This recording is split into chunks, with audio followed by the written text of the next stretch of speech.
காட்டுல எல்லாம் வேட்டையாடக்கூடிய மிருகங்கள் ஒண்ணு இருக்கு.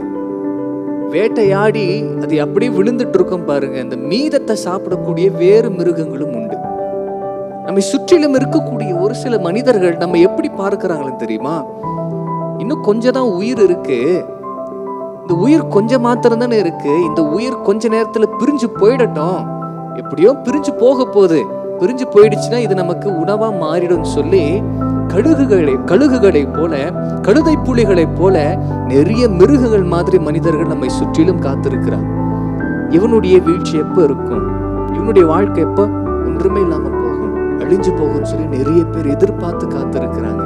ஏன் தேவன் நாம் ஜெபிக்கிறதை விட அதிகமா செய்ய போகிறாருன்னு தெரியுமா?